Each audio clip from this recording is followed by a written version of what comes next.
ನಮಸ್ಕಾರ, ಕನ್ನಡ ಒನ್ಗೆ ಸ್ವಾಗತ. ನಾನು ಭಾಗ್ಯನಾರಾಯಣ ಬೊಗವರ್ಪು.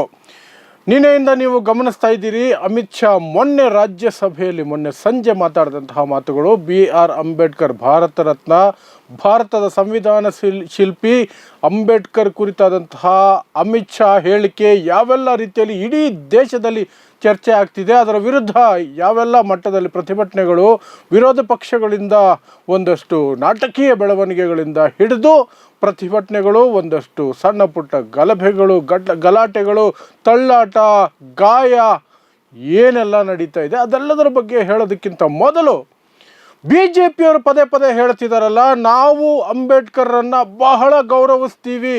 ಮತ್ತು ಅಮಿತ್ ಶಾ ನಿನ್ನೆ ಪ್ರೆಸ್ ಕಾನ್ಫರೆನ್ಸ್ ಮಾಡ್ತಾ ಹೇಳಿದ್ರು, ನಮ್ಮ ಸೈದ್ಧಾಂತಿಕ ಪೂರ್ವಜರು ಅಂಬೇಡ್ಕರ್ ಬಗ್ಗೆ ಬಹಳ ಗೌರವ ಇಟ್ಕೊಂಡಿದ್ರು, ಅದೆಂತಹ ಸುಳ್ಳು ಅನ್ನೋದನ್ನು ಮೊದಲಿಗೆ ಹೇಳಿ ಆಮೇಲೆ ಕಾಂಗ್ರೆಸ್ನವರು ಅಂಬೇಡ್ಕರ್ಗೆ ಮಾಡಿದಂತಹ ದ್ರೋಹದ ಬಗ್ಗೆ ಸಹ ಮಾತಾಡ್ತೀನಿ.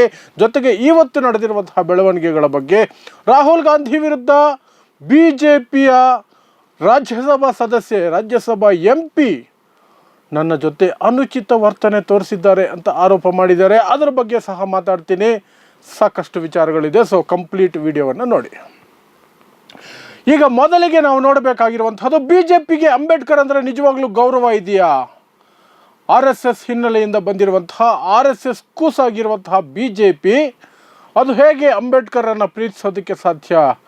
ನಾಟಕ ಮಾಡ್ಬೋದಷ್ಟೇ, ಸುಳ್ಳು ಹೇಳ್ಬೋದಷ್ಟೇ, ಯಾಮಾರಿಸ್ಬೋದಷ್ಟೇ, ನಾವು ಅಂಬೇಡ್ಕರನ್ನು ಗೌರವಿಸ್ತೀವಿ ಅಂತ. ಆದರೆ ಇತಿಹಾಸ ಅದನ್ನು ಸುಳ್ಳು ಅಂತ ಪದೇ ಪದೇ ಎತ್ತಿ ತೋರಿಸುತ್ತೆ. ಯಾಕೆಂದರೆ ಯಾವಾಗ ಈ ದೇಶದಲ್ಲಿ ಸಂವಿಧಾನ ರಚನೆ ಆಗಬೇಕು, ಅದರ ಮುಖ್ಯಸ್ಥರು, ಅದರ ಸಮಿತಿಯ ಮುಖ್ಯಸ್ಥರಾಗಿ ಅಂಬೇಡ್ಕರ್ ಆಯ್ಕೆಯಾದರು, ಆ ದಿನದಿಂದ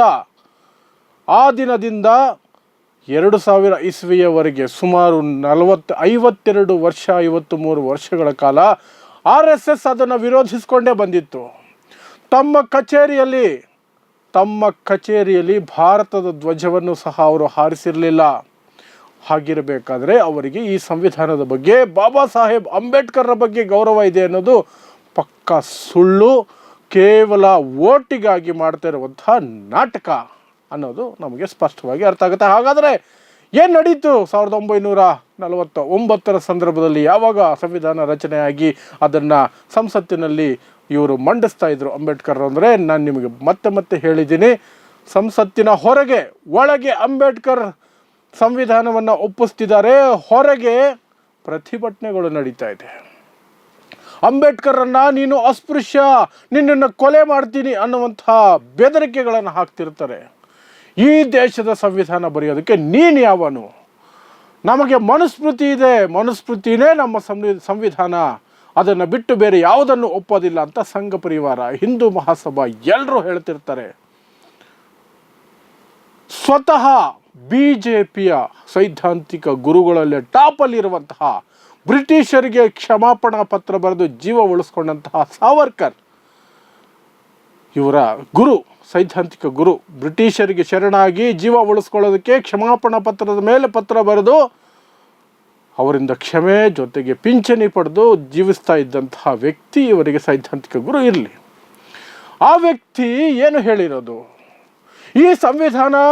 ಈ ಸಂವಿಧಾನದಲ್ಲಿ ಭಾರತೀಯತೆ ಅನ್ನೋದು ಏನೂ ಇಲ್ಲ, ಇದರಲ್ಲಿ ಮನುಸ್ಮೃತಿಯ ಅಂಶಗಳೇ ಇಲ್ಲ, ಮನುಸ್ಮೃತಿನೇ ನಮ್ಮ ಸಂವಿಧಾನ, ಈ ಸಂವಿಧಾನವನ್ನು ನಾವು ಯಾವತ್ತಿಗೂ ಒಪ್ಪೋದಿಲ್ಲ ಅಂತ ಬರೆದಿಟ್ಟಿರೋದು ಸಾವರ್ಕರ್. ಇವರಿಗೆಲ್ಲ ಅದು ಒಂದು ರೀತಿ ವಿಲ್, ಕೊನೆ ಇಚ್ಛೆಯ ಅಂತ ರೀತಿಯಲ್ಲಿ ಇರುತ್ತದೆ. RSSಗಾಗಲಿ, RSSಯಿಂದ ಹುಟ್ಟಿರುವಂತಹ BJPಯಲ್ಲಿರೋರಿಗಾಗಲಿ. ಸೊ ಹಾಗಿರಬೇಕಾದ್ರೆ ಇವರು ಸಾವರ್ಕರ್ನೂ ಪ್ರೀತಿಸ್ತಾರಂತೆ, ಅಂಬೇಡ್ಕರ್ನೂ ಪ್ರೀತಿಸ್ತಾರಂತೆ. ಇದೆಂಥ ಡಬಲ್ ಗೇಮ್ ಆಗುತ್ತೆ, ಎಂತಹ ದ್ರೋಹ ಆಗುತ್ತೆ, ನೀವೇ ಯೋಚನೆ ಮಾಡಿ. ಇಬ್ಬರಲ್ಲಿ ಒಬ್ಬರನ್ನ ಮಾತ್ರ ಪ್ರೀತಿಸೋದಕ್ಕೆ ಸಾಧ್ಯ, ಯಾಕಂದರೆ ಅವರು ಆ ತೀರ, ಇವರು ಈ ತೀರ. ಇಬ್ಬರಲ್ಲಿ ಒಬ್ಬರನ್ನೇ ಪ್ರೀತಿಸಬೇಕು ಅಥವಾ ಒಪ್ಕೋಬೇಕು ಅನ್ನೋಂತಹ ಸನ್ನಿವೇಶ ಬಂದರೆ RSS BJP ಅಂಬೇಡ್ಕರ್ನ ಒಪ್ಕೊಂಡು ಸಾವರ್ಕರ್ನ ತಿರಸ್ಕರಿಸುತ್ತಾ? ಅದು ಸಾಧ್ಯ ಇಲ್ಲ. ಖಂಡಿತವಾಗ್ಲೂ ಸಾವರ್ಕರ್ನೇ ಒಪ್ಕೊಳ್ಳೋದವರು. ಸಾವರ್ಕರ್ ಹೇಳಿದ್ದು ನಾವು ಈ ಸಂವಿಧಾನನ ಯಾವತ್ತೂ ಒಪ್ಪೋದಿಲ್ಲ ಅಂತ. ಅಷ್ಟು ಮಾತ್ರ ಅಲ್ಲ, ಅಂಬೇಡ್ಕರ್ ಪ್ರತಿಕೃತಿಯನ್ನು ದಹನ ಮಾಡಿ, ಅಂಬೇಡ್ಕರ್ ಬದುಕಿದ್ದಾಗಲೇ ಅಂಬೇಡ್ಕರ್ ತಿಥಿ ಮಾಡ್ತಾರೆ RSSನವರು. ಅಂಬೇಡ್ಕರ್ ಪ್ರತಿಕೃತಿಯನ್ನು ದಹನ ಮಾಡಿ ಅಂಬೇಡ್ಕರ್ ತಿಥಿ ಮಾಡ್ತಾರೆ ನಡು ರಸ್ತೆಯಲ್ಲಿ. ಅಂಬೇಡ್ಕರ್ ಬದುಕಿದ್ದಾಗಲೇ ಅವರ ಅಂತ್ಯ ಸಂಸ್ಕಾರ ಮಾಡಿದಂತಹ ವ್ಯಕ್ತಿಗಳವರು. ಅಂಥ RSS ಅಂತಹ BJP ಇವತ್ತು ನಾಟಕ ಮಾಡ್ತಾ ಇದೆ. ಯಾಕಂದರೆ ಜನ ಎದೆ ಮೇಲೆ ಕಾಲಿಕ್ತಾರೆ ಅನ್ನೋ ಭಯ. ಇನ್ನೊಂದು ಕಡೆ ಅಧಿಕಾರಕ್ಕೆ ಅದು ಅಂಬೇಡ್ಕರ್ ಹೆಸರನ್ನು ಇವರು ಸೌಮ್ಯವಾಗಿ ತೆಗೆದುಕೊಳ್ಳಲೇಬೇಕಾದ ಅನಿವಾರ್ಯತೆ ಅಷ್ಟೇ ಹೊರತು ಮನಸ್ಸಿನ ಒಳಗಡೆ ಅಂಬೇಡ್ಕರ್ ಬಗ್ಗೆ ಏನಿದೆ ಅನ್ನೋದು ಅಮಿತ್ ಶಾ ಸದನದಲ್ಲೇ ತೋರಿಸಿದ್ದಾಯಿತು. ಹೇಳಿದಂಥದ್ದು ಸುಮ್ಮನೆ ಆ ಅಸ್ಪೃಶ್ಯ ಅಂಬೇಡ್ಕರ್ ಹೆಸರು ಹೇಳಿದ್ರೆ ನೀವು ನರ್ಕಕ್ಕೆ ಹೋಗ್ತೀರಿ, ದೇವರ ಹೆಸರು ಹೇಳಿ ಸ್ವರ್ಗಕ್ಕೆ ಹೋಗಿ ಅನ್ನೋ ರೀತಿಯಲ್ಲಿ ಹೇಳಿದ್ದು. ಅದನ್ನು ಹೊರಗಡೆ ಹೇಳಿದ್ರೆ ಅಷ್ಟೇ ಅವ್ರ ಕತೆ. ಅದಕ್ಕೆ ಹೆದರ್ಕೊಂಡು ವೋಟ್ ಬ್ಯಾಂಕ್ಗೆ ಹೆದರ್ಕೊಂಡು ಕತೆ ಕಟ್ಕೊಂಡು ಕೂತಿದ್ದಾರೆ. ಅದು ಒಂದು ಕಡೆ. ಆದರೆ ಇನ್ನೊಂದು ಕಡೆ ಸಾವರ್ಕರ್ ಅಂಬೇಡ್ಕರ್ ಬಗ್ಗೆ ಎಷ್ಟು ತುಚ್ಛವಾಗಿ ಮಾತಾಡಿರೋದು, ಎಷ್ಟು ಸಲೀಸಾಗಿ ಮಾತಾಡಿರೋದು, ಅಂಬೇಡ್ಕರ್ ಅಂದರೆ ಏನೂ ಅಲ್ಲ ಅನ್ನೋ ರೀತಿಯಲ್ಲಿ ಮಾತಾಡಿರೋದ್ರ ಬಗ್ಗೆ ಒಂದಷ್ಟು ಅಂಶಗಳು ಸಹ ಇದ್ದಾವೆ. ಅದು ಪುಸ್ತಕ ರೂಪದಲ್ಲಿದೆ. ಪ್ರಸಿದ್ಧ ಇತಿಹಾಸಕಾರ ಅಶೋಕ್ ಕುಮಾರ್ ಪಾಂಡೆ ಈ ಎಲ್ಲವನ್ನು ದಾಖಲಿಸಿದ್ದಾರೆ. ಸಾವರ್ಕರ್ ಅಂಬೇಡ್ಕರ್ ಬಗ್ಗೆ ಮಾಡಿದಂತಹ ಆಲೋಚನೆಗಳನ್ನು ಅವರು ದಾಖಲಿಸಿಟ್ಟಿದ್ದಾರೆ. ಅದರಲ್ಲಿ ಮುಖ್ಯವಾದಂತಹ ಅಂಶಗಳು ಅಂದರೆ ಬೌದ್ಧ ಧರ್ಮ ಸ್ವೀಕರಿಸಿ ನೀನು ಅಸಹಾಯಕ ಆಗ್ತೀಯಾ ಅಂತ ಅಂಬೇಡ್ಕರ್ಗೆ ವಾರ್ನಿಂಗ್ ಕೊಡ್ತಾ ಇದ್ದಿದ್ದು. ಅಂಬೇಡ್ಕರ್ ಬೌದ್ಧ ಧರ್ಮದ ಕಡೆ ಹೋಗ್ತಿದ್ದಾಗ ಬೌದ್ಧ ಧರ್ಮ ಸ್ವೀಕರಿಸಿದರೆ ನೀನು ಏಕವಚನದಲ್ಲಿ ಅದು ಸಹ ನೀನು ಅಸಹಾಯಕನಾಗ್ತೀಯಾ ಅಂತ ಒಂದು ಕಡೆ ಹೇಳ್ತಾ, ಇನ್ನೊಂದು ಕಡೆ ಹಿಂದೂ ಧರ್ಮವನ್ನು ಬಿಡದೆ ಅಸ್ಪೃಶ್ಯತೆ ಹೋಗಲಾರದು ಎಂದು ಅಂಬೇಡ್ಕರ್ ಜೀವನ ಪೂರ್ತಿ ಬಡಬಡಿಸ್ತಾ ಬಂದಿದ್ದಾರೆ. ಅದು ಅಪ್ಪಟ ಸುಳ್ಳು. ಅಂಬೇಡ್ಕರ್ ಹೇಳಿದ್ದು ಸುಳ್ಳಂತೆ. ಅಂದರೆ ಹಿಂದೂ ಧರ್ಮ ಬಿಡದೆ ನಿಮಗೆ ಅಸ್ಪೃಶ್ಯತೆಯಿಂದ ಮುಕ್ತಿ ಇಲ್ಲ ಅಂತ ಅಂಬೇಡ್ಕರ್ ಸುಮಾರು ವರ್ಷಗಳ ತಮ್ಮ ಪರಿಶ್ರಮ, ಸ್ವಂತ ಅನುಭವ, ಎಲ್ಲ ರೀತಿಯಾದಂತಹ ರಿಸರ್ಚನ್ನು ಮಾಡಿ ಎಲ್ಲಿಗೆ ಹೋಗಬೇಕು, ಯಾವ ಕಡೆಗೆ ಹೋಗಬೇಕು ಅಂತ ತಮ್ಮ ಜೀವನವನ್ನೇ ಮುಡುಪಾಗಿಟ್ಟು ತೆಗೆದುಕೊಂಡ ನಿರ್ಧಾರವನ್ನು ಈ ಸಾವರ್ಕರ್ ಬ್ರಿಟಿಷರಿಗೆ ಕ್ಷಮಾಪಣಾ ಪತ್ರ ಬರೆದು ಜೀವ ಉಳಿಸ್ಕೊಂಡು ಪಿಂಚಣಿ ತಗೊಳ್ತಾ ಇದ್ದಂತಹ ಸಾವರ್ಕರ್ ಅಂಬೇಡ್ಕರ್ ಬಗ್ಗೆ ಹೇಳೋದು. ಜೀವನ ಪೂರ್ತಿ ಬಡಬಡಾಯಿಸ್ತಾ ಇದ್ರಂತೆ ಅಂಬೇಡ್ಕರ್, ಆದರೆ ಅದು ಸುಳ್ಳಂತೆ. ಅದರ ಜೊತೆಗೆ ಅಂಬೇಡ್ಕರ್ ಜೊತೆ ದಲಿತರು, ಅಸ್ಪೃಶ್ಯರು ಯಾರೂ ಕೂಡ ಇಲ್ಲ. ಕೆಲವು ಚಮಾರ ಸಮುದಾಯದವರು ಇದ್ದಾರೆ. ಯಾಕೆಂದರೆ ಅವರು ಅಂಬೇಡ್ಕರ್ ಸಮುದಾಯದವರು. ಅವರೂ ಸಹ ಬುದ್ಧಿ ಹೇಳಿದ್ರೆ, ತಿಳಿ ಹೇಳಿದ್ರೆ ಅಂಬೇಡ್ಕರ್ನ ಬಿಟ್ಟು ಬರ್ತಾರೆ ಅಂತ ಸಾವರ್ಕರ್ ಹೇಳಿರೋದು. ಅಷ್ಟು ಮಾತ್ರ ಅಲ್ಲ, ಚಾಲೆಂಜ್ ಮಾಡಿದ್ದು ಅಂಬೇಡ್ಕರ್ಗೆ, ಏನು ಮಾಡೋಕ್ಕಾಗೋದಿಲ್ಲ ನಮ್ಮನ್ನು ಅಂತ ಅಂಬೇಡ್ಕರ್ಗೆ. ಬುದ್ಧನೇ ನಮ್ಮೆದುರು ಸೋತಿರೋವಾಗ ಅಂಬೇಡ್ಕರ್ ಯಾವ ಮರದ ಎಲೆ ರೀ ಅಂತ ಸಾವರ್ಕರ್ ಹೇಳಿದ್ದು. ಅಂದರೆ ಒಂದು ಎಲೆಗೆ ಸಮ, ದೊಡ್ಡ ಮರದಲ್ಲಿ ಒಂದು ಎಲೆಗೆ ಸಮ ಹಿಂದೂ ಧರ್ಮಕ್ಕೆ. ಬುದ್ಧನೇ ಏನು ಮಾಡೋಕ್ಕಾಗಲಿಲ್ಲ. ಬುದ್ಧನನ್ನು ಇವರು, ಬೌದ್ಧ ಧರ್ಮವನ್ನು ಇವರು ಯಾವ ರೀತಿ ಅಡ್ಡದಾರಿಯಲ್ಲಿ ಮುಗಿಸಿದ್ರು ಅಥವಾ ಅದಕ್ಕೆ ಆತಂಕ ತಂದು ಒಡ್ಡಿದ್ರು, ಈ ದೇಶದಲ್ಲಿ ಅದನ್ನು ಆಲ್ಮೋಸ್ಟ್ ನಾಶ ಮಾಡಿದ್ರು ಕುತಂತ್ರಗಳಿಂದ, ಅದು ಬೇರೆ ಇತಿಹಾಸ. ಆದರೆ ಅದನ್ನು ಹೇಳ್ಕೊಳ್ಳೋದಕ್ಕೆ, ಒಪ್ಕೊಳ್ಳೋದಕ್ಕೆ ಇವರಿಗೆ ದಮ್ಮು ತಾಕತ್ತಿಲ್ಲ. ಆದರೆ ಬುದ್ಧನೇ ಸೋತೋಗ್ಬಿಟ್ನಂತೆ ಇವ್ರ ಹತ್ರ. ಅಂಬೇಡ್ಕರ್ ಏನು ಒಂದು ಮರದಲ್ಲಿ ಎಲೆ ಉದುರೋದಂಗೆ ಅಂಬೇಡ್ಕರ್, ನಾವು ಕೇರ್ ಮಾಡಲ್ಲ ಅನ್ನೋ ರೀತಿಯಲ್ಲಿ ಸಾವರ್ಕರ್ ಹೇಳಿರೋದು. ಇಂತಹ ವ್ಯಕ್ತಿಯನ್ನು ಸೈದ್ಧಾಂತಿಕ ಗುರು ಅಂತ ಒಪ್ಕೊಂಡಿರೋ BJP ಅಂಬೇಡ್ಕರನ್ನು ಗೌರವಿಸುತ್ತಂತೆ. ಇದನ್ನು ನಾವು ನಂಬಬೇಕಂತೆ. ಹಾಗಂತ ನಿನ್ನೆಯಿಂದ ಸತತವಾಗಿ BJP ಹೇಳ್ಕೊಂಡು ಬರ್ತಾ ಇದೆ. ಅಮಿತ್ ಶಾ ಪ್ರೆಸ್ ಕಾನ್ಫರೆನ್ಸ್ ಮಾಡಿ ಹೇಳಿದ್ದು ಇದನ್ನೇ. ನಾವೇ ಅಂಬೇಡ್ಕರ್ಗೆಲ್ಲ ಮಾಡಿದ್ದು, ಸುಳ್ಳು ಮೇಲೆ ಸುಳ್ಳು. VP ಸಿಂಗ್ ಕೊಟ್ಟಿದ್ದು ಭಾರತ ರತ್ನ ಅಂಬೇಡ್ಕರ್ಗೆ. ಆದರೆ ಇವರು ಹೇಳೋದು ನಾವು ಕೊಟ್ಟಿದ್ದು. VP ಸಿಂಗ್ ಸರ್ಕಾರಕ್ಕೆ ಇವರು ಸಪೋರ್ಟ್ ಇತ್ತು ಅಷ್ಟೇ, ಸರ್ಕಾರ ರಚನೆಯಲ್ಲಿ ಸಪೋರ್ಟ್ ಇತ್ತು ಅಷ್ಟೇ. ಅಂಬೇಡ್ಕರ್ಗೆ ಭಾರತ ರತ್ನ ಕೊಡಬೇಕು ಅನ್ನೋದು VP ಸಿಂಗ್ ನಿರ್ಧಾರ ಆಗಿತ್ತು. ಮಂಡಲ್ ವರದಿಯನ್ನು ಮಂಡಿಸಿದಾಗ BJP ಉಗ್ರವಾಗಿತ್ತು. VP ಸಿಂಗ್ನ ಅಧಿಕಾರದಿಂದಲೇ ಇಳಿಸ್ಬಿಡ್ತು. ಎಲ್ಲ ಚರಿತ್ರೆ. ಆದರೆ ಇವತ್ತು ಕತೆ ಹೊಡಿತಾರೆ ಇವರು. ರಿಸರ್ವೇಷನ್ ಪರವಾಗಿದ್ದಾರಂತೆ, ಅಂಬೇಡ್ಕರ್ ಪರವಾಗಿದ್ದಾರಂತೆ, ದಲಿತರ ಪರವಾಗಿದ್ದಾರಂತೆ. ಬೇರೆ ಪಕ್ಷದವರು ಅದನ್ನು ಸುಳ್ಳು ಹೇಳ್ತಿದ್ದಾರಂತೆ. ಇದು BJPಯ ಅಸಲಿ ಮುಖ. BJPಯ ಒಳಗಿರುವ ನಂಜು. ಅಂಬೇಡ್ಕರ್ ಹೆಸರಲ್ಲಿ ಅವ್ರಿಗಿರುವ ಕೋಪ ಎಷ್ಟು, ದ್ವೇಷ ಎಷ್ಟು ಅಂದರೆ ಅದು ಹೇಳೋಕ್ಕೆ ಸಾಧ್ಯ ಇಲ್ಲ. ಆದರೆ ಅದನ್ನು ಹೊರಗೆ ಹಾಕುವಂತಹ ಧೈರ್ಯ ಇವರಿಗಿಲ್ಲ. ಪ್ರಸ್ತುತ ಪರಿಸ್ಥಿತಿಯಲ್ಲಿ ಅದಕ್ಕೆ ಅವಕಾಶಕ್ಕೆ ಕಾಯ್ತಿದ್ದಾರೆ. ಅದು ಸಾಧ್ಯ ಆಗಬೇಕು ಅಂದರೆ ಸಂವಿಧಾನ ಬದಲಾಗಬೇಕು. ಆಗ ಅಂಬೇಡ್ಕರ್ ಹೆಸರಿಗೂ ಈ ದೇಶಕ್ಕೂ ಯಾವುದೇ ಸಂಬಂಧ ಪ್ರಾಮುಖ್ಯತೆ ಇಲ್ಲದೆ ಹೋಗ್ಬಿಡುತ್ತೆ ಸಂವಿಧಾನ ಹೊರಟೋದ್ರೆ.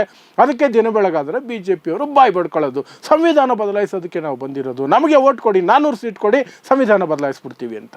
ಸಂವಿಧಾನನೇ ಇಲ್ಲ ಅಂದಮೇಲೆ ಅಂಬೇಡ್ಕರ್ ಹೆಸರು ಎಲ್ಲಿ ನಿಲ್ಲುತ್ತೆ? ಅದು ಅವ್ರ ಲೆಕ್ಕಾಚಾರ. ಇದು ಬಿ ಜೆ ಪಿಯ ಕುತಂತ್ರ.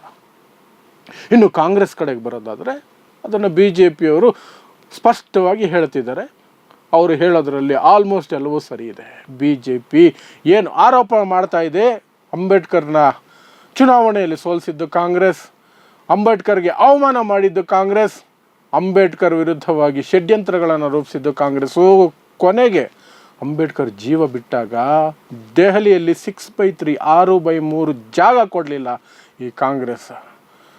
ಮೃತದೇಹವನ್ನು ತಗೊಂಡು ಮುಂಬೈಗೆ ಬರಬೇಕಾಯ್ತು. ಅದಕ್ಕೊಂದು ಫ್ಲೈಟನ್ನು ತಗೊಂಡು ಬಂದರೆ ಅದಕ್ಕೆ ಬಿಲ್ ಕೊಟ್ಟಿದ್ರು. ಅಂಬೇಡ್ಕರ್ ಹೆಂಡತಿಗೆ ಬಿಲ್ ಕಟ್ಟಿ, ನಿಮ್ಮ ಗಂಡನ ಹೆಣವನ್ನು ತಗೊಂಡು ಬಂದಿದ್ದಕ್ಕೆ ಬಿಲ್ ಕಟ್ಟಿ ಅಂತ ಕಳಿಸಿದ್ರು central government of India, Nehru ಸರ್ಕಾರ. ಅದೆಲ್ಲವೂ ಚರಿತ್ರೆನೇ, ಎಲ್ಲವೂ ಚರಿತ್ರೆನೇ. ಈ ಕಡೆ ಬಿ ಜೆ ಪಿ ಏನು ಹೇಳ್ತಾ ಇದೆ ಅದು ಅಪ್ಪಟ ಸುಳ್ಳು. ಮತ್ತು RSS, ಬಿ ಜೆ ಪಿ, ಸಂಘ ಪರಿವಾರ ಅಂಬೇಡ್ಕರನ್ನು ದ್ವೇಷಿಸುವಷ್ಟು ಬೇರೆ ಯಾರೂ ದ್ವೇಷಿಸೋದಿಲ್ಲ. ಕಾಂಗ್ರೆಸ್ ಅವರಿಗೆ ಅಂಬೇಡ್ಕರ್ಗೆ ಅವಮಾನ ಮಾಡಿದೆ, ಯಾಕಂದರೆ ಅವರು ರಾಜಕೀಯ ಶತ್ರು, ಸೈದ್ಧಾಂತಿಕವಾಗಿ ಭಿನ್ನಾಭಿಪ್ರಾಯಗಳಿತ್ತು, ಆ ಕಾರಣಕ್ಕೆ ಮಾಡಿದೆ.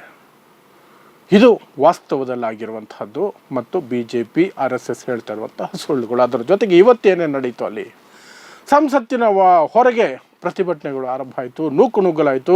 ಬಿ ಜೆ ಪಿ ಕಾಂಗ್ರೆಸ್ ಸಂಸದರು ಒಬ್ರಿಗೊಬ್ಬರನ್ನು ತಳ್ಳಾಡ್ಕೊಂಡ್ರು. ಒಬ್ಬ ಬಿ ಜೆ ಪಿ ಸದಸ್ಯ ಕೆಳಗೆ ಬಿದ್ದು 5 ಹೊಲಿಗೆ ಬಿತ್ತು ತಲೆಗೆ.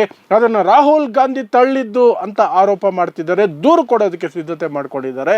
ಇನ್ನೊಂದು ಕಡೆ ಬಿ ಜೆ ಪಿಯ ರಾಜ್ಯಸಭಾ ಸದಸ್ಯೆ, ರಾಜ್ಯಸಭಾ MP ಮಹಿಳೆಯವರವರು ರಾಹುಲ್ ಗಾಂಧಿ ನನ್ನ ಹತ್ರ ತುಂಬ ಹತ್ತಿರಕ್ಕೆ ಬಂದರು, ನನ್ನ ಜೊತೆ ಕೆಟ್ಟದಾಗಿ ನಡ್ಕೊಂಡ್ರು ಅನ್ನುವಂತಹ ಆಪಾದನೆಯನ್ನು ಮಾಡಿದ್ದಾರೆ. ಪ್ರತಿಭಟನೆ ವೇಳೆ ನುಗ್ಗಲಿನ ಸಂದರ್ಭದಲ್ಲಿ ರಾಹುಲ್ ಗಾಂಧಿ ನನ್ನ ಜೊತೆ ಅನುಚಿತವಾಗಿ ವರ್ತನೆ ಮಾಡಿದ್ದಾರೆ, ತುಂಬ ಕ್ಲೋಸ್ ಆಗಿ ಬಂದಿದ್ದಾರೆ, ಏನೋ ಒಂದು ರೀತಿಯಲ್ಲಿ ನನಗೆ ಮುಜುಗರ ಆಗೋ ರೀತಿಯಲ್ಲಿ ನಡ್ಕೊಂಡಿದ್ದಾರೆ ಅಂತ ಅವರು ಆಪಾದನೆ ಮಾಡಿದ್ದಾರೆ.